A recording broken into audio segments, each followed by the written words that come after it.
Hi friends, இப்போ மதியானம் lunch செய்ய ஆரம்பிச்சிடலாமா? எங்கள் வீட்டில் வந்து இன்றைக்கி மீன் குழம்பு, சிக்கன் தொக்கு. அதுக்கு தேவையான ரெசிபி என்னென்னு பார்க்கலாமா?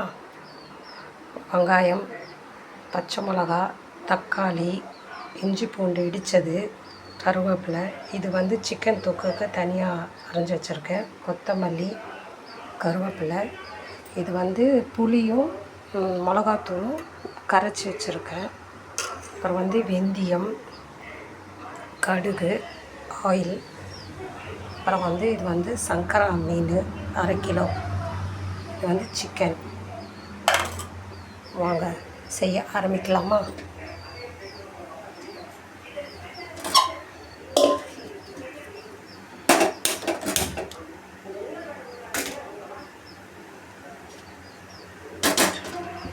பாத்திரம் வச்சாச்சு.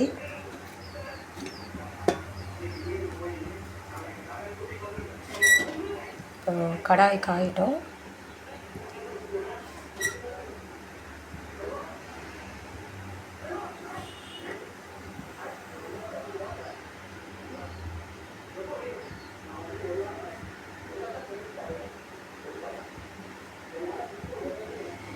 இப்போ ஆயில் ஊற்றுறோம்.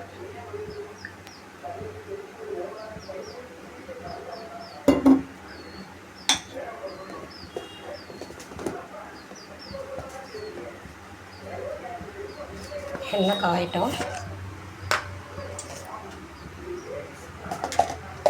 எண்ணெய் காய்ஞ்ச உடனே கடுகு,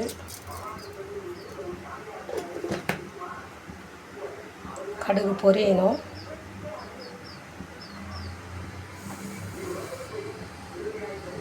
இந்த பக்கம் வந்து அரிசி கழுவி வச்சுருக்கேன்.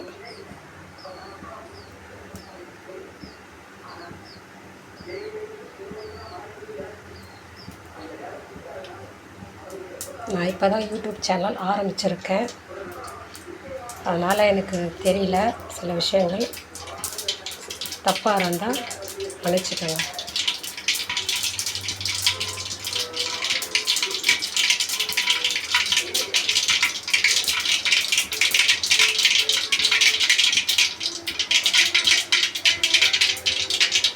நான் செல்லு கையில் தான் வச்சிட்ருக்கேன்.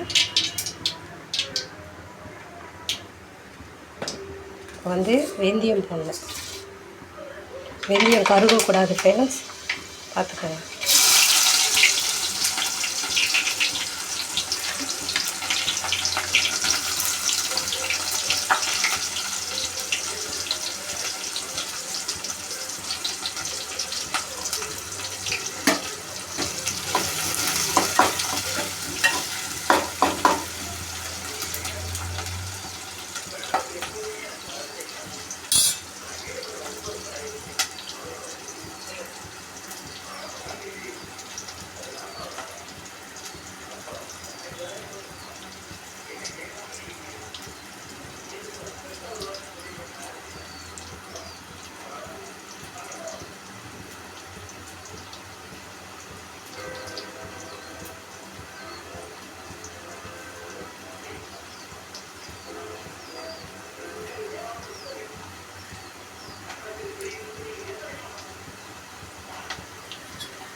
வெங்காயம் லைட்டாக சவக்கணும். தக்காளி போடும்.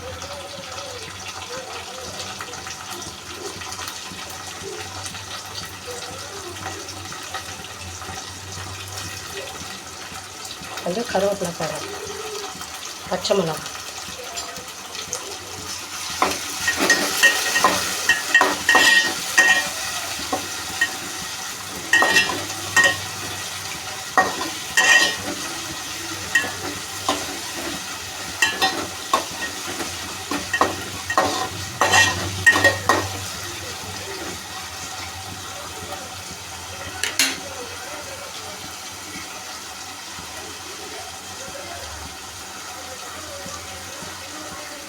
எப்போவுமே மீன் குழம்பாக இருக்கட்டும், சிக்கனாக இருக்கட்டும், எது செஞ்சோம்னாலும் வெங்காயம் தக்காளி நல்லா செவக்க இருந்தால் தான் அதோட டேஸ்ட்டு நல்லாயிருக்கும்.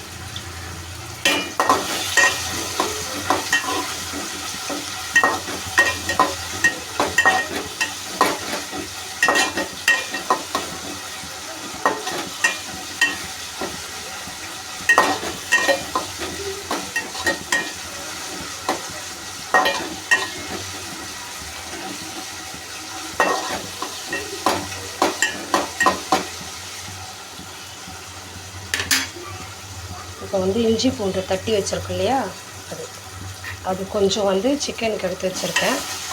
இது வந்து மீன் குழம்பு பேஸ்ட்டோட இடித்து போட்டிங்கன்னா அதோட மனம் நல்லாயிருக்கும் மீன் குழம்பு.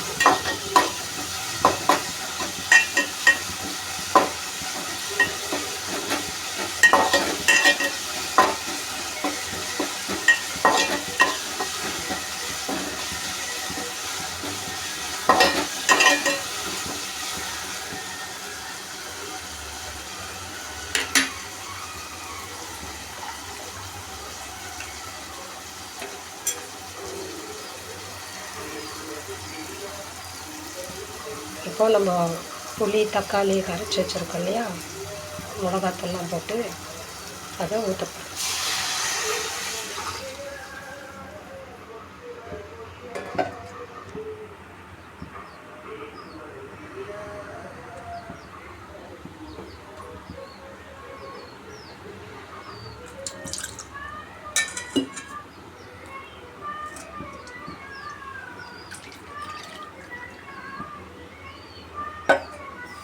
ஏன்னா அப்படி தான் இருக்கும்.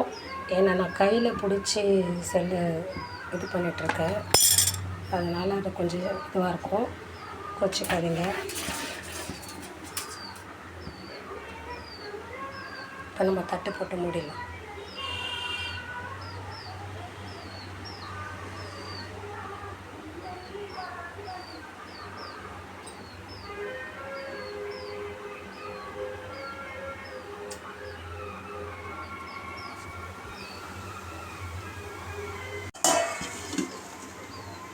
கொதிக்கட்டும். நல்லா கொதித்து எண்ணெய் பிரிஞ்சு வரப்போது தான் நம்ம மீனை போடணும். பாருங்கள், நல்லா கொதிச்சிட்ருக்கு. நல்லா கொதிக்கணும். இப்போ வந்து மேலே வந்து ஆயில் பிரியணும். எண்ணெய் பிரிஞ்சால் தான் நம்ம வந்து மீன் போட முடியும். அதான் நல்லாயிருக்கும் மீன் குழம்பு. இல்லைன்னா வந்து எண்ணெய் பிரியாமல் மிளகாத்தூள் ஸ்மெல்லாம் இருந்துச்சுன்னா நம்ம மீன் போட்டோம்னா குழம்பு வந்து அந்தளவுக்கு நல்லா இருக்காது. அதனால் நம்ம வந்து நல்லா கொதித்து மேலே எண்ணெய் நல்லா பிரியும் போது நம்ம மீன் போட்டு ஒரு 5 நிமிஷம் இருந்தால் போதும். ஏன்னா சங்கரா மீன் துண்டு போயிடும். கொதித்து இறக்கிட்டோம்னா சூப்பராக இருக்கும் மீன் குழம்பு. இப்போ பாருங்கள், மீன் குழம்பு நல்லா கொதித்து மேலே ஆயில் பிரிஞ்சு வருது. இந்த ஸ்டேஜில் நம்ம மீன் போடணும். தெரியுதுங்களா? ஆயிலு எண்ணெய்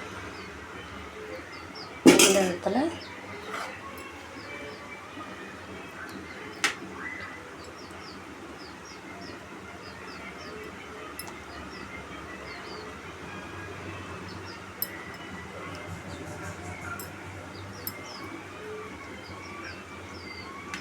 இது வந்து எங்கள் வீட்டாண்ட ஒரு மீன்கார பொண்ணு வரும், அந்த பொண்ணுக்கிட்ட வாங்கினேன். 150 ரூபா 1/2 கிலோ சங்கரா மீன். எல்லாம் ஃப்ரெஷ்ஷாக தான் எடுத்துகிட்டு வரோம்.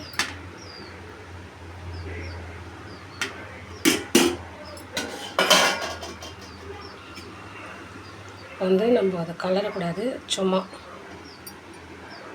இது அவ்வளோதான். அப்போ நம்ம மூடி வைக்கலாம். சும்மா கொஞ்சம் நேரம் மூடினா போதும், வெந்துடும்.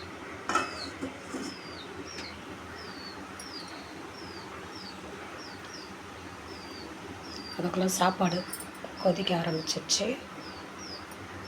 அடுத்தது வந்து நான் சிக்கன் தொக்கு எப்படி பண்ணுறதுன்னு காட்டுறேன். பாருங்கள், இப்போது இந்த ஸ்டேஜில் நம்ம சும்மா அப்படி குழம்ப மீனை வந்து லைட்டாக அப்படி திருப்பி கலரணும், அவ்வளோதான். ஏன்னா சங்கரா மீன் பார்த்து செய்யணும், உடஞ்சிரும். அப்புறம் நம்மளுக்கு ஒன்றுமே இருக்காது, குழம்பு வரும். ஏன்னா எப்போவுமே சங்கரா மீன் போட்டால் என்ன கொஞ்சம் திக்காக வச்சா கூட தண்ணியாக தான் ஆகும்.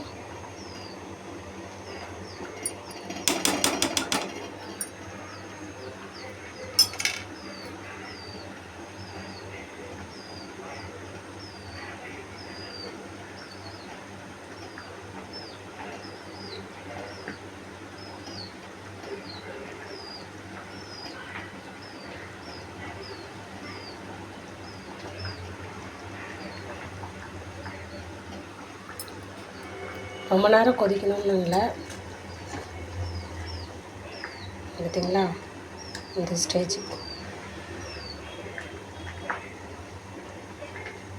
அதான் இந்த ஸ்டேஜ் வரும்போது நம்ம கொத்தமல்லி போட்டு இறக்கிடலாம். கொஞ்சம் கருவேப்பிலை. இப்போது மீன் குழம்பு ரெடி ஆகிடுச்சு. இப்போ நம்ம சிக்கன் தொக்கு செய்யலாம்.